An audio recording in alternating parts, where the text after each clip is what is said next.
ओम घृणी सूर्याय नमः। आप सभी का हमारे YouTube चैनल पर हार्दिक स्वागत है। आज हम आपको सुना रहे हैं बैसाखी रविवार की पौराणिक कथा। रविवार के दिन आंकड़े की पूजा की जाती है। साथ ही आंकड़े को सींचने की कहानी पढ़ी या सुनी जाती है। तो प्रेम से बोलें, सूर्यदेव भगवान की जय हो। एक बार की बात है, एक छोटा सा गांव था। उस गांव में एक महिला अपने पति के साथ रहती थी। उस महिला का नाम रुक्मिणी था। जब वह पैदा हुई, उसके माता पिता चल बसे। भाई बहन उसका कोई नहीं था। चाचा चाची ने उसे पाल पोस कर बड़ा किया और विवाह किया। जब रुक्मिणी विदा होकर जाने लगी तो चाचा चाची ने रुक्मिणी से कहा कि अब कभी वापस मुड़कर इधर मत आना। हमने तुम्हें पाल पोस दिया और विवाह कर दिया। अब जो कुछ भी है वह तुम्हारा ससुराल है। इस तरह रुक्मिणी विवाह होकर ससुराल आ गई। शादी होकर रुक्मिणी जब ससुराल में आई तो उसने देखा कि ना तो उसके कोई देवर जेठ था और ना ही सास ससुर थे। एक दूर के रिश्ते की बुआ सास थी जो कभी कभार आती थी। उसका पति बड़ा ही गुस्सैल स्वभाव का था। छोटी छोटी बातों पर रुक्मिणी को बहुत मारता पीटता था।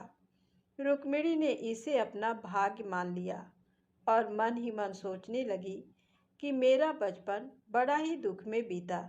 सोचा था कि विवाह के बाद सुख मिलेगा, लेकिन शायद भगवान ने मेरे भाग्य में दुख ही लिखे होंगे। तब एक बार बैसाख का महीना चल रहा था। रुक्मिणी मंदिर जा रही थी। उसने देखा कि गांव की औरतें एक जगह बैठकर आंकड़े के पेड़ की पूजा कर रही थी और कथा कहानियां सुन रही थी।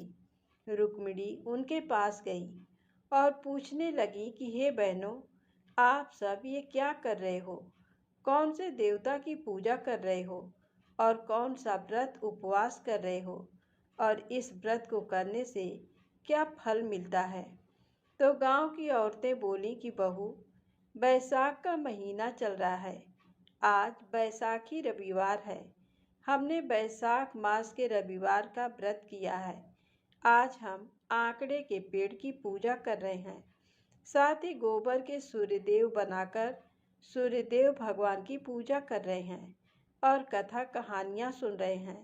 बहू, इस व्रत को करने से सूर्य भगवान सबकी सभी इच्छा को पूरी कर देते हैं। धन चाहने वाले को धन, पुत्र चाहने वाले को पुत्र, पति सुख चाहने वाले को पति सुख और कुंवारे लड़के लड़कियों का शीघ्र विवाह हो और बुजुर्गों को वैकुंठ का वास मिलता है। तब रुक्मिणी उनसे बोली कि मुझे मेरा पति प्यार नहीं करता। आए दिन छोटी छोटी बातों पर बहुत मारता पीटता है। मैं भी ये व्रत करना चाहती हूँ। क्या आप मुझे इस व्रत की विधि बता देंगी, कथा कहानी सुना देंगी? तो गांव की औरतें बोली कि आओ बेटी, तुम भी हमारे साथ बैठकर सूर्यदेव भगवान की पूजा करो, आंकड़े के पेड़ को सींचो और कथा कहानी सुनो। उसके बाद गांव की औरतों ने रुक्मिणी को व्रत की पूरी विधि बता दी। व्रत की विधि जानकर रुक्मिणी अपने घर आई। उसने निश्चय किया कि मैं भी बैसाखी रविवार का व्रत करूंगी और मैं भी आंकड़े के पेड़ की पूजा करूंगी। तब उसने उसी दिन से व्रत करने का निश्चय किया। घर आकर उसने गोबर के सूर्यदेव बनाए, पूजा करी और व्रत रखा। इस तरह बैसाख मास के 4 रविवार बीत गए। जब 5वां रविवार का दिन था, उस दिन वह पूजा कर रही थी कि तभी उसका पति जल्दी घर आ गया। आते ही उसने पूछा कि तू अब तक क्या कर रही थी? तूने खाना क्यों नहीं बनाया? तो हड़बड़ी में उसने गोबर के सूर्यदेव छाछ के बिलोने के बर्तन में डाल दिया और अपने पति से झूठ बोलते हुए बोली कि आज मैंने सिर धोया था, इसलिए खाना बनाने में देर हो गई। अभी खाना बनाए देती हूँ। फिर रुक्मिणी ने भोजन बनाया और थाली में भोजन परोसकर पति को पकड़ाते हुए बोली कि भोजन बन गया है, भोजन कर लीजिए। भोजन की थाली लेते ही पति बोला कि मेरा छाछ का कटोरा कहाँ है। ये सुनते ही रुक्मिणी को याद आया कि उसने हड़बड़ी में गोबर के सूर्य देव तो छाछ के भिगोने वाले बर्तन में ही डाल दिया था। तो डरती डरती उसने छाछ के बर्तन में से छाछ निकालना चाहा, तो उसमें से सोने का लोटा निकला। जो गोबर के सूर्य देव थे, वे सोने के लोटे में बदल चुके थे। रुक्मिणी ने उसी सोने के लोटे में छाछ भरकर पति को दे दिया। सोने के लोटे को देखकर उसके पति की आंखें चमक गईं। उसने अपनी पत्नी से पूछा कि ये सोने का लोटा कहाँ से आया। रुक्मिणी की बोलती बंद हो गई, लेकिन सूर्य भगवान की माया से रुक्मिणी के मुंह से निकल पड़ा कि ये सोने का लोटा तो मेरे भाई ने मुझे विवाह में दिया था, आज ही बक्से में से निकाला है। तो उसका पति बोला कि तूने कभी बताया नहीं कि तेरा भाई इतना पैसे वाला है। चल हम आज ही तेरे भाई के घर चलते हैं। तो रुक्मिणी बोली कि मैं अपने भैया भाभी से पूछकर बताऊंगी कि हम उनके घर कब आएं। तो उसका पति बोला कि तू आज ही जाकर पूछकर आना। उसके बाद उसका पति काम पर चला गया। रुक्मिणी भगवान सूर्य देव के चमत्कार को देख चुकी थी। उसे मालूम हो चुका था कि गोबर के सूर्य देव का सोने के लोटे में बदलना, ये तो भगवान के सिवा और कोई नहीं कर सकता। तब रुक्मिणी हाथ जोड़कर भगवान सूर्य देव से कहने लगी कि हे सूर्य नारायण भगवान, मेरे कोई भाई नहीं, मैंने अपने पति को झूठ बोला है। अब अगर मेरे पति को पता चला कि मेरे कोई भाई नहीं है, तो वह मुझे बहुत मारेगा। हे सूर्यदेव भगवान, अब आपको ही मेरी मदद करनी पड़ेगी। और ऐसा कहकर वह रोने लगी। तभी वहां आकाशवाणी हुई। सूर्य नारायण भगवान ने रुक्मिणी से कहा कि बहन, मैं सूर्यदेव बोल रहा हूँ। मैं तेरे व्रत और पूजन से खुश हुआ। तू कल सवा प्रहर के लिए सूर्य उगने वाली दिशा में अपने पति को लेकर घने वन में आ जाना, लेकिन तू सवा प्रहर से ज्यादा देर मत रुकना। ऐसा सुनकर रुक्मिणी प्रसन्न हो गई। दूसरे दिन रुक्मिणी सुबह सुबह अपने पति के साथ सूर्य उगने वाली दिशा में घने वन में चलती गई। चलते चलते बहुत देर हो गई कि तभी उन्हें एक बहुत सुंदर सोने का महल दिखाई दिया, जहां हाथी घोड़े ऊंट दास दासियां नौकर चाकर सभी थे। सूर्य भगवान और उनकी पत्नी ने साधारण वेशभूषा पहने हुए थे। उन्होंने रुक्मिणी की और उसके पति की खूब आवभगत करी। उन्हें 56 तरह के व्यंजन खिलाए और खूब सारे कीमती उपहार, सोने चांदी हीरे मोती के आभूषण दिए, महंगे महंगे रेशमी कपड़े दिए। इतने में ही सवा प्रहर पूरा हो गया। तभी रुक्मिणी अपने पति से बोली कि सुनो जी, अब हमें घर चलना चाहिए, बहुत देर हो गई है। तो उसका पति बोला कि ऐसा आराम घर पर कहाँ मिलेगा, मैं तो कुछ दिन यहाँ और रुकूंगा।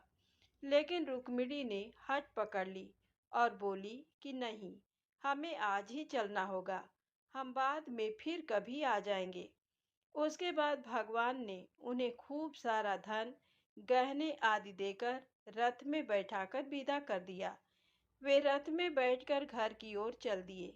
आधे रास्ते में आने के बाद रुक्मिणी का पति रुक्मिणी से बोला कि तेरे भाई ने हमें रथ तो दे दिया, लेकिन चाबुक नहीं दिया, इसलिए हमें वापस तेरे भैया भाभी के घर चलकर चाबुक लेकर आना पड़ेगा। लेकिन रुक्मिणी ने मना कर दिया कि मेरे भैया भाभी ने हमें इतना धन दिया है, हम बाजार से नया चाबुक खरीद लेंगे। इस समय हमें घर चलना चाहिए। लेकिन उसका पति नहीं माना। तब रुक्मिणी ने अपने पति से कहा कि मैं सामान लेकर रथ में बैठकर घर जाती हूँ, आप चाबुक लेकर आ जाना। क्योंकि रुक्मिणी को मालूम था कि अब वहाँ कुछ नहीं मिलेगा। रुक्मिणी का पति अकेला ही चाबुक लेने उसी स्थान पर पहुंचा, लेकिन अब की बार वहां कुछ नहीं मिला। दूर दूर तक जंगल था, धूल का गुबार उड़ रहा था। मात्र एक पीपल के पेड़ के ऊपर चाबुक लटक रहा था। रुक्मिणी के पति ने डरते डरते चाबुक लिया और भागता भागता घर आया। और आते ही उसने अपनी पत्नी से पूछा कि अरे रुक्मिणी, सच सच बता, जहां अभी थोड़ी देर पहले तेरे भैया भाभी का सोने का महल था, हाथी घोड़े दास दासियां नौकर चाकर थे, तेरे भैया भाभी का आलीशान महल नुमा मकान और खूब ठाट बाट था, अब वहां भयावह घना जंगल है। बता, तू कौन है? तू कोई जादूगरनी तो नहीं? तू कोई टोने टोटके तो नहीं करती? सच सच बता, नहीं तो इसी चाबुक से तुझे मार मार कर तेरी खाल उधेड़ दूंगा। रुक्मिणी ने अपने पति को बैसाख की रविवार के व्रत वाली पूरी सच्चाई बताई, लेकिन उसके पति को विश्वास नहीं हुआ। वह जैसे ही अपनी पत्नी को चाबुक मारने के लिए हुआ कि उसी समय सूर्यदेव भगवान वहां प्रकट हो गए और उसके हाथ से चाबुक छीन लिया। साक्षात भगवान को अपने सामने देखकर रुक्मिणी का पति हक्का बक्का रह गया और भगवान से अपनी गलती की माफी मांगने लगा। तब सूर्यदेव भगवान ने कहा कि अरे मूर्ख, तेरी पत्नी ने बैसाखी रविवार का व्रत किया, मेरा पूजन किया, आंकड़े के पेड़ को सींचा, इसीलिए मैं इसका भाई बनकर इसकी मदद कर रहा था। जो भी स्त्री बैसाख की रविवार का व्रत करेगी, मेरा पूजन करेगी, आंकड़े के पेड़ को सींचेगी, दिया बाती करेगी, मैं पग पग पर उसका भाई बनकर उनका साथ दूंगा। ऐसा कहकर सूर्य नारायण भगवान अंतर ध्यान हो गए। साल भर बाद जब दोबारा बैसाख का महीना आया, तो रुक्मिणी के साथ उसके पति ने भी बैसाखी रविवार का व्रत किया।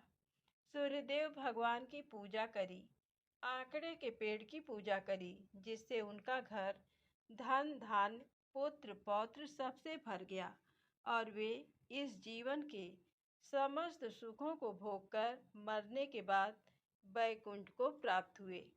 जो भी बैसाख रविवार का व्रत करता है, आंकड़े के पेड़ की पूजा करता है, आंकड़े की जड़ को लाल कपड़े में बांधकर कमर से बांधता है, तो निसंतानों को संतान सुख की प्राप्ति होती है, निर्धनों को धन मिलता है, कुंवारे लड़के लड़कियों का शीघ्र विवाह होता है और बुजुर्गों को बैकुंठ का वास मिलता है।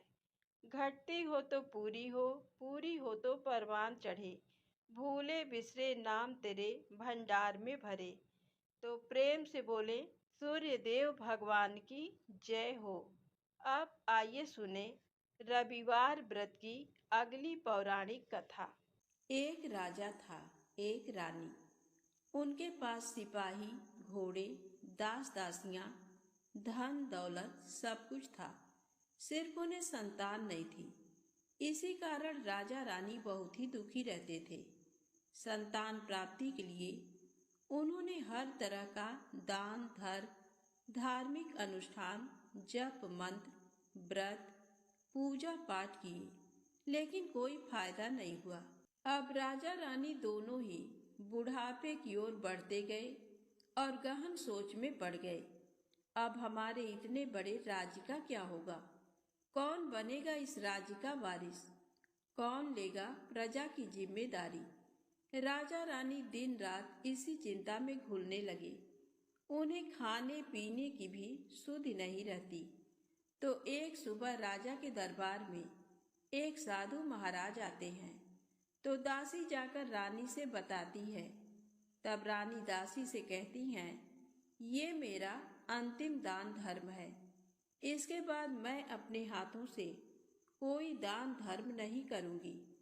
रानी चावल से भरा पात्र लेकर बाहर आती है और साधु महाराज की झोली में भिक्षा डालने आगे बढ़ती है, तो उसके चेहरे पर छाई उदासी साधु की दृष्टि में आती है।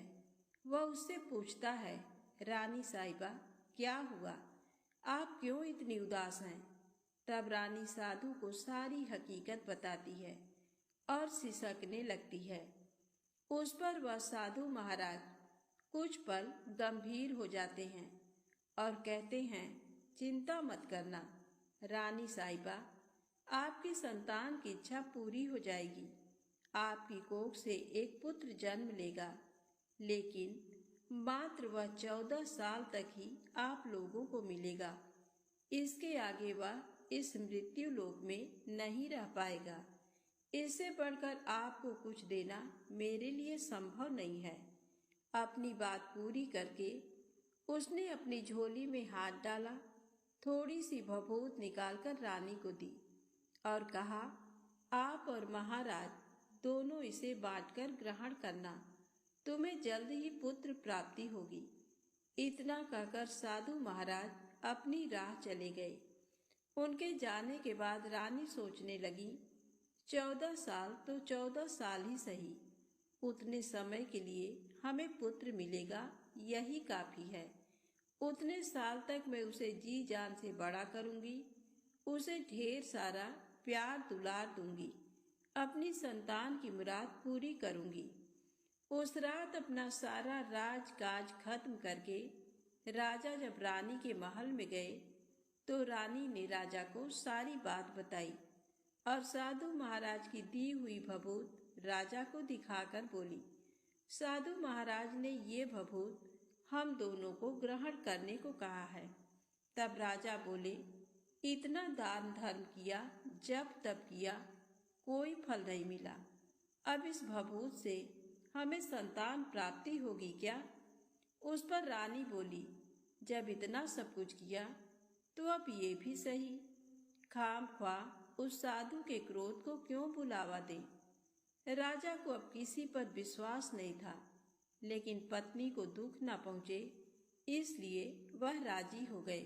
राजा रानी दोनों नहाते धोते हैं, फिर अपने भगवान का नाम स्मरण करते हैं, अपने पुरखों को स्मरण करते हैं और उस साधु महाराज का नाम स्मरण करके वह भभूत बांट कर दोनों खाते हैं। उसके बाद दोनों निश्चिंत होकर सो जाते हैं। तो कुछ दिन गुजर जाते हैं और साधु द्वारा कहे अनुसार रानी गर्भवती हो जाती हैं। उस पर राजा रानी दोनों की खुशी गगन में नहीं समाती। राजा रानी से बोला, महारानी, सचमुच साधु महाराज की कृपा हो गई। तो 9 महीने 9 दिन और 9 घंटे पूरे होकर रानी ने एक सुंदर गोरे चिट्टे पुत्र को जन्म दिया। राजा ने बड़ी धूमधाम से पुत्र का नामकरण किया। सारे राज्य में 8 दिन तक अन्न संतर्पण रखा, उत्सव मनाया गया। अब पुत्र की कुंडली देखने के लिए राज्य के सबसे विद्वान पंडित जी को बुलाया। तो कुंडली देखकर पंडित जी बड़े चिंतित हो गए। कहने लगे, महाराज, हमारा राजपुत्र सिर्फ 14 साल तक हमारे पास रहेगा।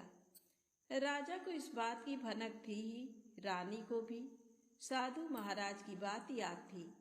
दोनों चुप रह जाते हैं। उसके बाद राजा और रानी बड़े प्यार दुलार से बेटे की परवरिश करते हैं, उसकी हर इच्छा पूरी करते हैं। थोड़े समय के लिए ही सही, भगवान ने संतान की अपनी मुराद पूरी कर दी। इससे वे समाधान मानते हैं। राजपुत्र दिन प्रतिदिन बड़ा होता है। जब वह 7 साल का हो जाता है तो राजा एक अच्छे गुरु की नियुक्ति करके उसे पढ़ाई लिखाई, राजशास्त्र, शस्त्र विद्या, घुड़सवारी इत्यादि 12 विद्याओं का शिक्षण देते हैं। जब वह सब शास्त्र विद्या में पारंगत हो जाता है और 12 साल की उम्र का हो जाता है, तब एक अच्छी सी राजकन्या खोजकर उसकी शादी कर देते हैं। तो 2 और साल बीत जाते हैं। बेटा 14 साल का हो जाता है। एक दिन राजपुत्र राजा से बोलता है, पिताजी, मैं अपना सारा राज्य घूमकर देखना चाहता हूँ। आज तक मैंने सिर्फ इस रजवाड़े के अतिरिक्त कुछ नहीं देखा है। बेटे की बात सुनकर राजा चिंतित हो जाता है। क्योंकि पुत्र को 14वां साल शुरू हुआ था। अब कोई अनहोनी होने का वक्त नजदीक आ पहुंचा था, लेकिन राजा ये सब बातें पुत्र को बता नहीं सकता था। वह क्या करता है कि चेहरे पर खुशी लाकर बेटे से कहता है, हाँ हाँ जरूर जाओ बेटा, तुम्हें अपना सारा राज्य घूम कर देखना चाहिए। कहाँ क्या है ये सब जानना चाहिए। कल मेरे बाद तुम्ही को तो राजा बनना है। मात्र एक बात का ध्यान रखें, तुम जहाँ जा रहे हो, क्या कर रहे हो, ये बात अपनी पत्नी को नहीं बताना। पुत्र कहता है, ठीक है पिताजी, आपने जो कहा है मैं वैसा ही करूँगा। राजपुत्र दिन भर अपनी पत्नी के साथ मौज मस्ती करता है, खुशियाँ मनाता है और रात को ठीक 12 बजे बिस्तर से उठकर बाहर चला जाता है। फिर पौ फटने से पहले वापस अपने महल में आकर सो जाता है। ऐसे बहुत दिनों तक चलता रहा। अब पुत्र का 14वां साल खत्म होने में कुछ दिन ही बाकी रहते हैं। इतने में उसकी पत्नी यानी छोटी रानी रात में जाग जाती हैं। वह देखती हैं कि बिस्तर पर राजपुत्र नहीं है। वह महल में सब जगह देखती हैं, तो राजपुत्र कहीं भी नजर नहीं आता। तो वह क्या करेगी, किससे कहेगी? वह चुपचाप रहती है। फिर भोर होने पर वह देखती है कि उसका पति अपनी जगह सोया हुआ है। वह पति से कुछ नहीं पूछती, लेकिन दूसरी रात भी वैसे ही होता है। तीसरी रात, चौथी रात, ऐसे बहुत दिन तक चलता है। रानी बहुत ही चिंतित हो जाती है। पति रात को जाता कहाँ है, किससे मिलने जाता है? उसके मन में ढेर सारे सवाल उठते हैं, लेकिन उसे पूछने में डर लगता है। शायद पति गुस्सा कर बैठे। सास ससुर से पूछने के बारे में सोचा तो उसकी कुल मर्यादा बीच में आ जाती थी। तो इस तरह मन ही मन वह कुढ़ती रहती थी। इस हालत में उसे खाने पीने में दिलचस्पी नहीं होती। वह दुबली पतली हो जाती है। तो उस राज्य में फूल बेचने वाली एक बूढ़ी मालिन थी।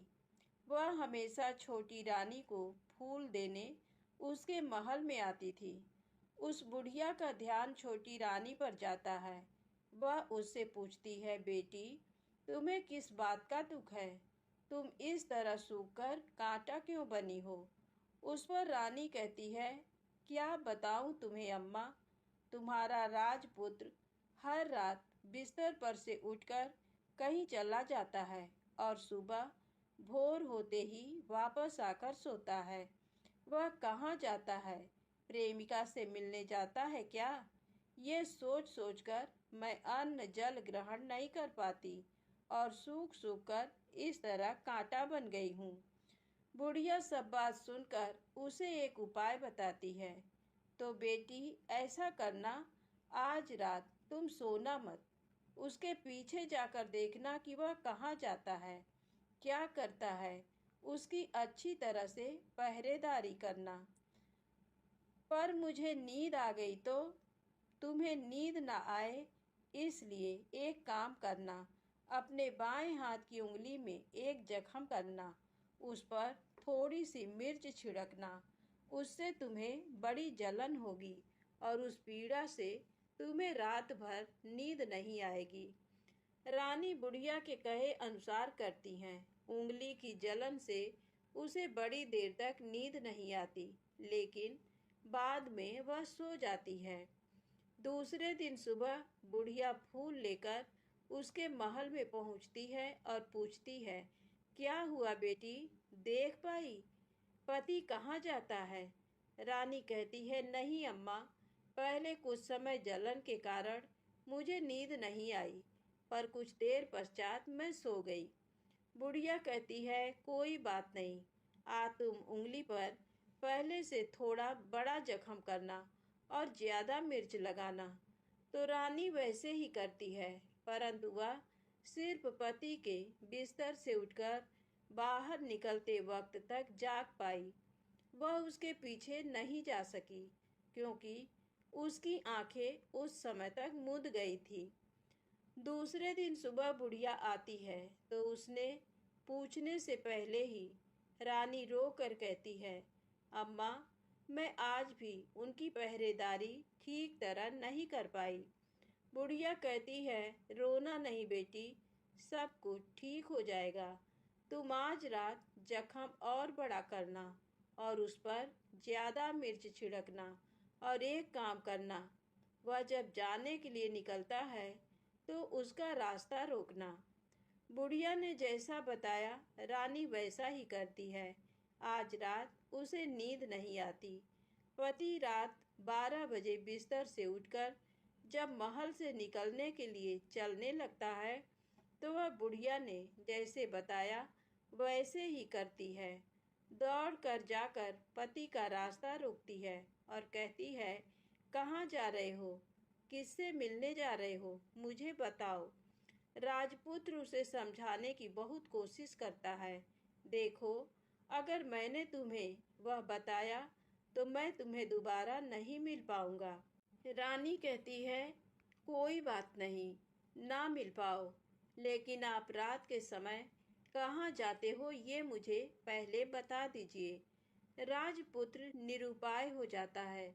पत्नी की जिद के आगे उसकी एक नहीं चल पाती। ठीक उसी समय उसका 14वां साल खत्म होकर 15वां साल लगने वाला था। जो होता है वह हो जाने दो, वह सोचता है, और कुछ चावल मंत्रों से सिद्ध करके पत्नी को देकर कहता है, इन चावलों के दानों को दोनों हाथों की मुट्ठी में पकड़ना।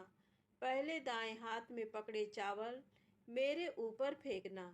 मैं कौन हूँ तुम्हें पता चल जाएगा। बाद में बाएं हाथ में पकड़े चावल मेरे ऊपर फेंकना। मैं जैसा था तुम्हें मिल जाऊंगा, लेकिन यदि तुम बाएं हाथ के चावल मेरे ऊपर फेंकना भूल गई तो मैं तुम्हें कभी नहीं मिल पाऊंगा। रानी ने कहा, नहीं भूलूंगी। रानी बड़े आत्मविश्वास के साथ कहकर दाएं हाथ में पकड़े चावल पति के ऊपर फेंक देती है तो राजपुत्र एकदम एक विशाल घोड़ा बन जाता है। एकदम उम्दा, सफेद, गर्दन पर लंबी अयाल। देखते देखते वह तेजी से दौड़ने लगता है। रानी उस घोड़े को एकदम भौचक्की होकर देखने लगती है और पति ने बाएं हाथ के चावल फेंकने की जो बात कही थी वह भूल जाती है। उसकी आंखों के सामने घोड़ा महल से बाहर निकलकर चला जाता है। घोड़ा जो महल से बाहर जाता है तो वापस नहीं आता। अब रानी को बड़ा पश्चाताप होता है। वह स्वयं को कोसने लगती है, लेकिन अब उसका कोई फायदा नहीं होने वाला था। राजपुत्र अब वापस नहीं आने वाला था। सुबह होते ही महाराजा महारानी को सब बात पता चलती है। उन्हें बहुत दुख होता है। वे बिस्तर पकड़ते हैं और राह देखते हैं कि एक दिन उनका बेटा वापस आ जाए। इस तरह 1 महीना गुजरता है, 2 महीने गुजरते हैं, 3 महीने गुजरते हैं, आखिर 6 महीने पूरे होते हैं। राजपुत्र का कोई अता पता नहीं लगता। प्रधान राजपुत्र को ढूंढने के लिए राज्य के गांव-गांव सिपाही भेजता है, लेकिन उन्हें कोई सफलता नहीं मिलती। इधर रानी अपनी हठ के कारण पति गायब हो गया ये सोचकर स्वयं को मन ही मन कोसती हैं और प्रण लेती हैं कि कुछ भी करके पति को ढूंढ लाएंगी और उसे वापस घर लेकर आएंगी। एक दिन वह सुबह उठकर सास ससुर के महल में जाती हैं और कहती है कि मैं अपने पति की खोज में जा रही हूँ। महाराजा महारानी को और क्या चाहिए था, कुछ भी करके उनका बेटा उन्हें वापस मिलना चाहिए था।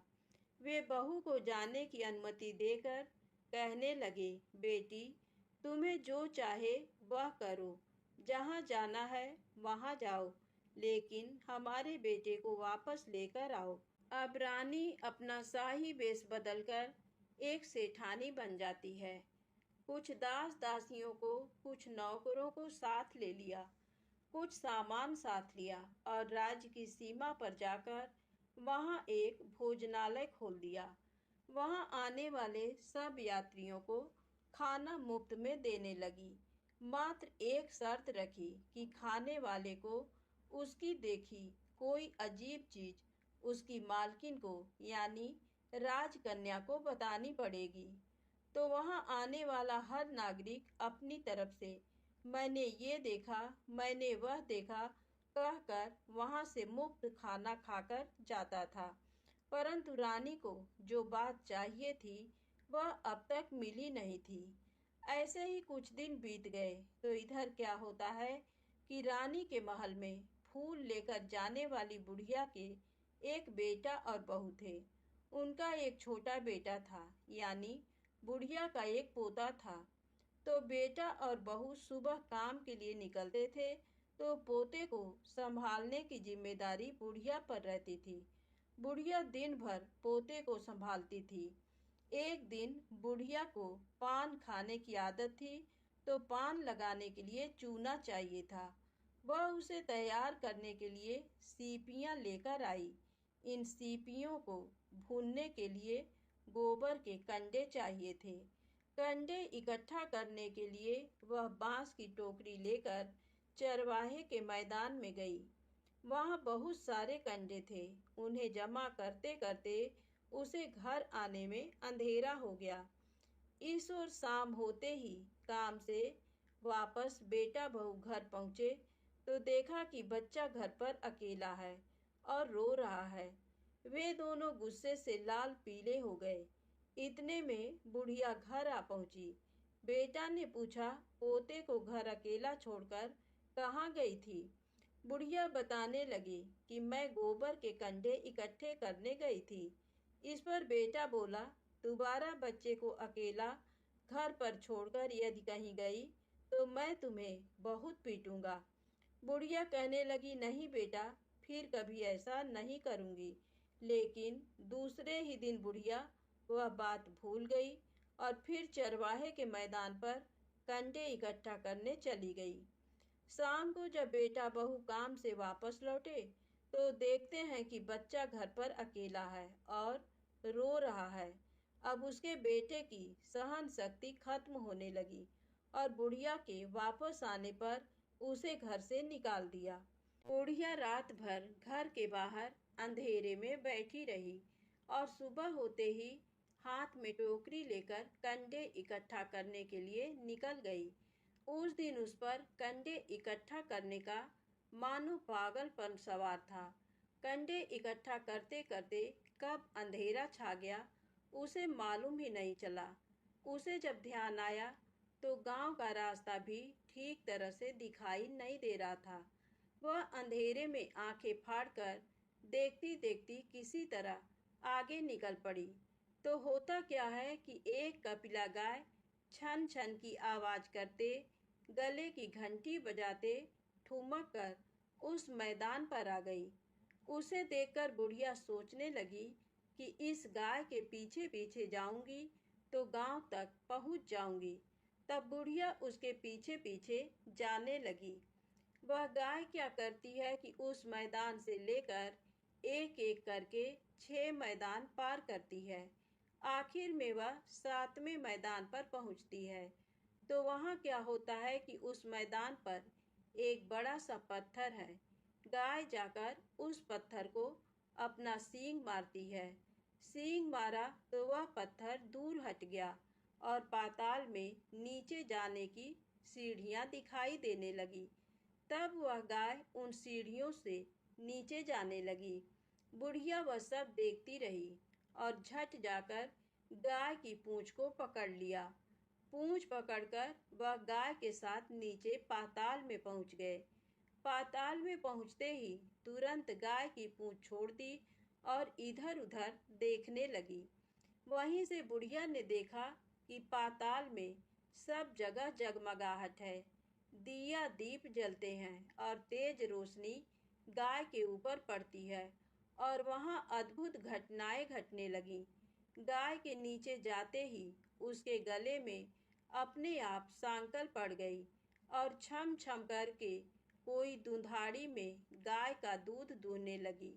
लेकिन जो भी कोई वह कर रहा है वह मात्र दिखाई नहीं दे रहा। बुढ़िया बहुत घबरा गई, कहाँ आकर फंस गई वह सोचने लगी और यहाँ वहाँ छिपने के लिए जगह ढूंढने लगी। लेकिन उसे कहीं भी जगह नहीं मिली, हर जगह उजाला ही उजाला था। तो वह यूं एक कोनों में खड़ी रह गई और जो कुछ सामने हो रहा था उसे चुपचाप देखने लगी। कुछ पल के बाद वहां झट से एक उम्दा सफेद घोड़ा आया। वहां दो कुंड थे, उसमें से एक कुंड में उस घोड़े ने छलांग लगाई और ऊपर आ गया। अब उसे राजपुत्र का रूप प्राप्त हो गया। राजपुत्र बनने के बाद उसने दूसरे कुंड के पानी में स्नान किया। वहां रखे नए कपड़े पहने हैं। नजदीक ही एक सुंदर पलंग था, उस पर आकर वह बैठ गया। उसके सामने अपने आप 5 पकवानों की थाली आ गई, दूध की एक प्याली आ गई, 5 सुपारी आ गए। उसके सामने एक दिया जलता रहा। राजपुत्र ने खाना खाया, दूध पिया, 5 सुपारी खाया और बिस्तर पर लेट जाने से पहले सूर्य देव का स्मरण करके सामने जलते दिए से पूछा, दिए दिए दीपंकर, मेरे माता पिता क्या कर रहे हैं? दिया बताने लगा, बेटे के शोक में डूबे हैं। राज्य कौन संभाल रहा है? राज्य प्रधान संभालता है। मेरी पत्नी क्या करती है? उसने चौराहे पर भोजनालय शुरू किया है और आते जाते लोगों से वह नई खबर के बारे में पूछती है। दिए के ये कहते ही राजपुत्र कहने लगा, ठीक है। उसके बाद वह सो गया। बुढ़िया कोने में खड़ी रहकर ये सब देखती रही। ऐसी अद्भुत घटना उसने जिंदगी में पहली बार देखी थी। उसे अंदर ही अंदर चुलबुलाहट होने लगी। वह अपनी भूख प्यास भूल गई और आगे क्या होता है कि उसे उत्सुकता से देखने लगती है। लेकिन उसके बाद और कुछ घटनाएं नहीं घटी। रात गुजर गई और सुबह हो गई। सुबह होने पर पलंग पर सोया राजपुत्र उठा और फिर से पहले वाले कुंड में छलांग लगाई। तो अब वह फिर से घोड़ा बनकर कुंड से बाहर आ गया। बाहर आते ही वह तेजी से उस पाताल नगरी से बाहर निकल गया। लेकिन वह कहाँ गया, बुढ़िया को कुछ पता नहीं चला। उसके बाद पिछली रात की तरह कोई उस गाय का छम छम करके दूध दोहने लगा। जैसे ही दूध दुहाना खत्म हुआ, उसके गले की सांकल अपने आप खुल गई और वह गाय तेजी से ऊपर जाने वाली सीढ़ियां की ओर भागने लगी। गाय को दौड़ते देखकर बुढ़िया सोचने लगी, अब गाय के साथ यहाँ से ऊपर जाना ही समझदारी है, नहीं तो कोई मुसीबत आकर मेरे ऊपर टपक जाएगी। झट से उसने गाय की पूंछ पकड़ ली और गाय के साथ ऊपर आ गई। गाय जब ऊपर मैदान में पहुंची तो उस सुरंग का रास्ता अपने आप बंद हो गया और उसके मुंह पर एक बड़ा सा पत्थर पूर्ववत खड़ा हो गया। ऊपर आकर वह गाय जंगल की ओर निकल गई। इधर बुढ़िया एकदम बावली सी हो गई। उसने पाताल नगरी में जो कुछ देखा वह जल्द से जल्द किसी को बताने के लिए उतावली हो उठी।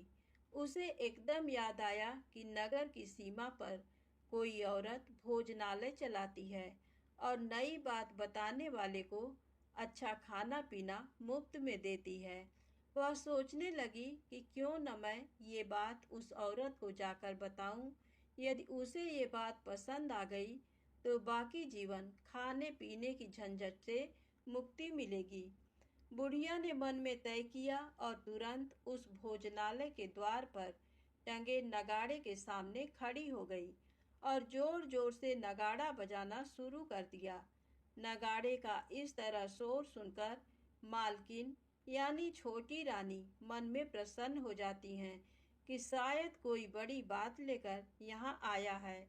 रानी सिपाहियों को आदेश देती है, जाइए और जो कोई आया है उसकी अच्छी खातिरदारी कीजिए।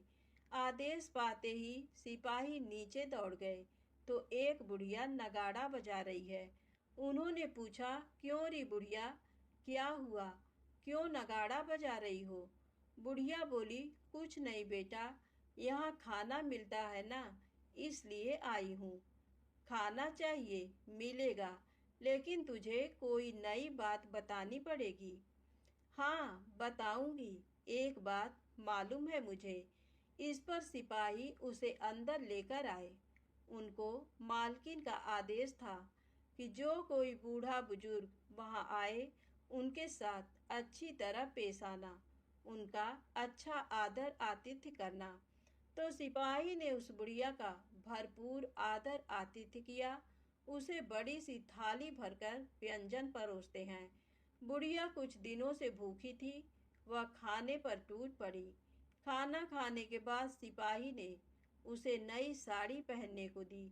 उसके बाद उसे लेकर रानी के पास आए। बुढ़िया और रानी ने तुरंत एक दूसरे को पहचान लिया। बुढ़िया बोली, बेटी तुम? और रानी बोली, अम्मा तुम? बड़ी देर तक दोनों भांति भांति की बातें करती रहीं। आखिर कुंवरनी बुढ़िया से कहने लगी, अम्मा अब बताओ तुमने क्या नई बात देखी है? नई बात? मैंने कोई नई बात देखी नहीं है। वह तो मेरे पास तुम्हें देने के लिए खाने के पैसे नहीं थे, इसलिए मैंने झूठ कहा और नगाड़ा बजाया। रानी ने कहा, अम्मा घबराना नहीं, मैं किसी को तुम्हारा नाम नहीं बताऊंगी। फिर भी बुढ़िया मैंने क्या देखा, कब देखा करके आनाकानी करने लगी। इस पर कुंवरनी ने उससे कहा, देखो अम्मा, यदि तुमने मुझे वह नई बात बताई तो जिंदगी भर मैं तुम्हारी देखभाल करूंगी और तुम्हें रानी माता की तरह रखूंगी। अब बुढ़िया बताने को तैयार हो गई। उसने जो कुछ उस चारागाह वाले मैदान पर देखा था वह सब कुछ कुंवर रानी को बता दिया। बुढ़िया की वे बातें सुनकर कुंवरनी को यकीन हो गया कि वह राजपुत्र उसी का पति है। वह तुरंत बुढ़िया से कहने लगी, अम्मा मुझे उस जगह पर ले चलो। नहीं बेटी, वह पाताल राज्य है, सांप है।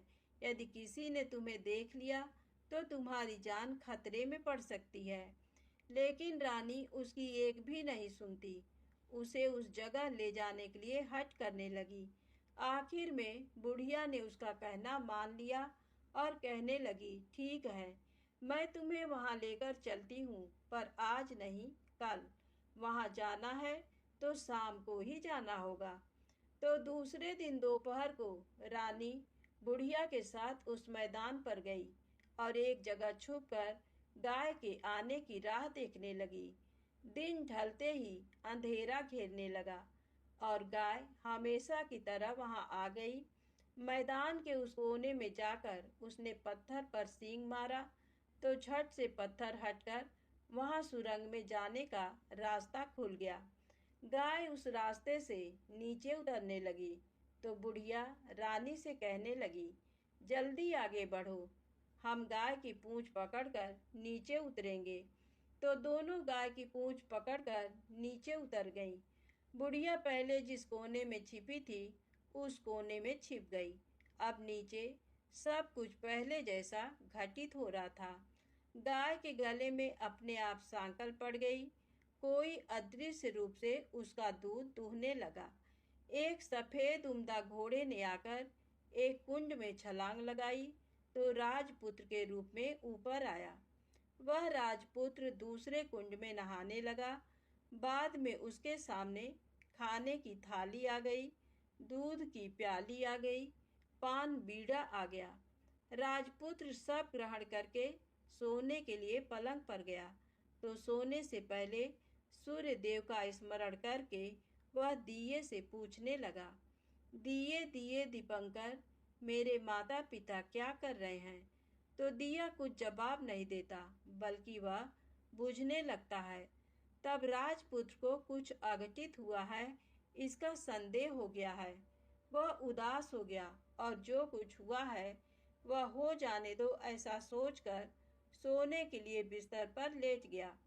अब रानी का संयम छूट गया। वह दौड़कर पति के पास गई और उसके पैर पकड़ने के लिए आगे बढ़ने लगी। राजपुत्र तुरंत ही पत्नी को पहचान गया। वह झट से पीछे हट गया और चिल्लाने लगा, नहीं नहीं, मुझे मत छूना, सर्वनाश हो जाएगा। रानी दोनों हाथ जोड़कर पति से अपनी भूल स्वीकार करने लगी। स्वामी, मुझसे भूल हो गई। मुझे आपसे नहीं पूछना चाहिए था कि आप रात को कहाँ जाते हो। मैं अपनी भूल स्वीकार करती हूँ। मुझे मेरी भूल की सजा मिल गई है। अब आप घर चलें। आपके वियोग में आपके माता पिता ने बिस्तर पकड़ लिया। आपकी प्रजा भी बहुत दुखी है। उस पर राजपुत्र कहने लगा, वही तो एक बार तुम गलती कर बैठी हो, अब दोबारा मत करना, नहीं तो अब मैं तुम्हें जो दिख रहा हूँ वह भी नहीं दिखूंगा। रानी अब विलाप करने लगी, जोर जोर से जमीन पर सिर पटकने लगी। राजपुत्र के मन में उसके प्रति दया उत्पन्न हो गई। वह उससे कहने लगा, यदि तुम मुझे पाना चाहती हो तो तुम्हें एक काम करना होगा। काम कठिन है, लेकिन वह तुम्हें अकेले करना होगा। रानी ने कहा, कहो स्वामी, कितना भी कठिन काम हो मैं वह पूर्ण करूंगी। रानी कहने लगी। इस पर राजपुत्र ने उसे बताया, इस पाताल से ऊपर जाते ही तुम्हें एक घना जंगल नजर आएगा। ऐसे 6 जंगल पार करने के पश्चात 7वां जंगल मिलेगा। वह जंगल सबसे घना है। उस जंगल में बीचों बीच एक पीपल का पेड़ है। उसके आसपास की जगह पत्ते, फंदे, जटाएं, कांटे इत्यादि से ढक चुकी हैं। वहाँ बाघ, शेर, भालू, सांप सभी धमा चौकड़ी बैठती है। तुम्हें उन सबको भगाकर वह जगह साफ करनी है। उसको गोबर से लिपाई करके पवित्र बनाना है, रंगोली से सजाना है। उसके बाद वहाँ धूप, कपूर, अगरबत्ती जलानी है। फूल कुमकुम से पेड़ की तने की पूजा करनी है। दूध दही से बने चावल का भोग चढ़ाना है। ये सब तुम्हें दोपहर को 12 बजने के पहले करना है। 12 बजने के समय तुम्हें उस जगह पर बैठकर सूर्य भगवान का ध्यान करना है। ठीक 12 बजे सूर्य भगवान का रथ वहां उतरेगा। वे वह सब देखकर खुश हो जाएंगे और कहेंगे, जिस किसी ने ये सब किया है उसे मैं मनचाहा फल दूंगा। तो तुम सामने जाकर उसके रथ का दाहिना घोड़ा मांगना, मैं तुम्हें मिल जाऊंगा। इतनी बात कहकर राजपुत्र अपने पलंग पर सो गया और छोटी रानी भोर होने की राह देखने लगी। भोर होते ही वह बुढ़िया के साथ गाय की पूंछ पकड़कर ऊपर आ गई। ऊपर आने के बाद वह बुढ़िया से कहने लगी, अम्मा, अब मैं अकेले ही आगे जाऊंगी, तुम भोजनालय वापस जाओ। वह जंगल में जाकर राजपुत्र की बताई जगह ढूंढने लगी और स्वयं आरी से वह जगह साफ कर दी। बाद में राजपुत्र ने जैसे बताया वैसी लिपाई पुताई करके वापस आ गई। दूसरे दिन पौ फटने से पहले उठी और जंगल में उस जगह पहुंची। वहां जाकर इत्र, गुलाब का पानी छिड़ककर वह जगह सुगंधित की। धूप अगरबत्ती जलाकर उसे पवित्र किया और पूजा की। सब सामग्री वहां तैयार रखकर सूर्य भगवान का ध्यान करने बैठ गई। जैसा कि पति ने बताया था, दोपहर को ठीक 12 बजे सूर्य भगवान का रथ उस पीपल के पेड़ पर आकर रुका है। सूर्य भगवान ने जब रथ से नीचे देखा तो सुगंधित वातावरण देखकर वे बहुत प्रसन्न हो गए। फिर वे बोले, जिस किसी ने ये काम किया है वह यहाँ आकर आज मुझसे कुछ भी मांगे, मैं उसे दे दूंगा। रानी ने जब ये शब्द सुने तो बिना समय गंवाए दौड़कर उनके सामने आ गई और उनको साष्टांग नमस्कार करके बोली, भगवान, वह मैं ही हूँ, मैंने ही ये जगह साफ की है। अच्छा, तो तुम्हें जो चाहिए वह मांगो। भगवान, मुझे मुझे आपके रथ का दाहिना घोड़ा चाहिए। सूर्य भगवान बोले, नहीं नहीं, मैं तुम्हें और कुछ भी दे सकता हूँ, लेकिन ये घोड़ा नहीं दे सकता। मेरे रथ के 12 घोड़े हैं। तुम चाहो तो कोई और घोड़ा मांग लो, लेकिन ये दाहिना घोड़ा नहीं, वह मैं तुम्हें नहीं दे सकता। छोटी रानी एक नहीं सुनी। वह सूर्यदेव से एक ही बात कह रही थी, वही दाहिना घोड़ा दे दीजिए, नहीं तो मैं आपके पैरों में गिरकर अपनी जान दे दूंगी। अब सूर्यदेव धर्म संकट में पड़ गए। उन्होंने वचन दे दिया था, अब अपने वचन से पलट भी तो नहीं सकते थे। तब सूरज भगवान ने बोला, मैंने तुम्हें घोड़ा दे दिया, लेकिन घोड़ा तो दिया है, वह तुम्हें यहाँ नहीं मिलेगा। तुम्हें उसे पाताल में जाकर लाना होगा। रानी बोली, पाताल में ही क्या भगवान, मैं उन्हें पाने के लिए कहीं भी जा सकती हूँ। रानी को वचन देकर सूर्यदेव अपने मार्ग चले गए और इधर रानी जंगल से अपने भोजनालय में आ गई। फिर वह बुढ़िया को लेकर उस मैदान पर आ गई। जल्दी ही शाम हो गई। शाम होते ही वहां वह गाय आ गई और उसने सींग मारकर सुरंग का पत्थर हटाया तथा नीचे उतरने लगी। रानी और बुढ़िया जल्दी जल्दी उसकी पूंछ पकड़कर नीचे उतर गईं। नीचे पाताल में सब घटनाएं पहले की तरह ही घटने लगीं। घोड़े का एक कुंड में नहाकर राजपुत्र बन जाना, नहा धोकर पलंग पर जाकर बैठना, तो उसे खाने की थाली, दूध की प्याली आना, पान बीड़ा आना। लेकिन आज एक बात नई घटी। आज दो दो थाली, दो दो दूध की प्याली, दो दो पान बीड़े उसके सामने आए। वह कुछ नहीं बोला। अपने हिस्से की थाली खाकर, दूध पीकर और पान बीड़ा चबाकर वह सोने चला गया और हमेशा की तरह दिए से पूछने लगा, दिए दिए दीपंकर, मेरे माता पिता क्या करते हैं? दिया ने बताया, वे दोनों तुम्हारे शोक से मरने की स्थिति में पहुंच गए हैं। ऐसा झट से उसकी आंखों से आंसू टपकने लगे। फिर वह पूछने लगा, दिए दिए दीपंकर, मेरा राज्य कौन चला रहा है? तुम्हारा राज्य प्रधान चला रहा है और वह सब कुछ हड़प चुका है। वह प्रजा पर बहुत अत्याचार कर रहा है। सुनकर राजपुत्र को बहुत गुस्सा आया। वह गुस्से से अपनी मुट्ठी भींचने लगा। अब वह पूछने लगा, दिए दिए दीपंकर, मेरी पत्नी क्या कर रही है? अब दिया कुछ नहीं बोला, चुप रहा। अब रानी का संयम जवाब दे गया। वह दौड़कर पति के गले लग गई। अब मैं तुम्हें मिल गया, राजपुत्र कहने लगा। सच कहते हो, अब आप फिर से घोड़ा तो नहीं बनेंगे? नहीं, दोबारा घोड़ा नहीं बनूंगा। तुमने जो इतने सारे कष्ट उठाए हैं मुझे पाने के लिए, इसलिए सूर्यदेव ने मुझे सदा के लिए घोड़े के जन्म से मुक्त कर दिया है। राजपुत्र ने बड़े प्यार से कहा और उसे गले लगाया, उसके आंसू पोंछे। कुछ देर पश्चात भोर हो गई तो गाय की श्रृंखला टूटकर वह ऊपर भूलोक जाने लगी।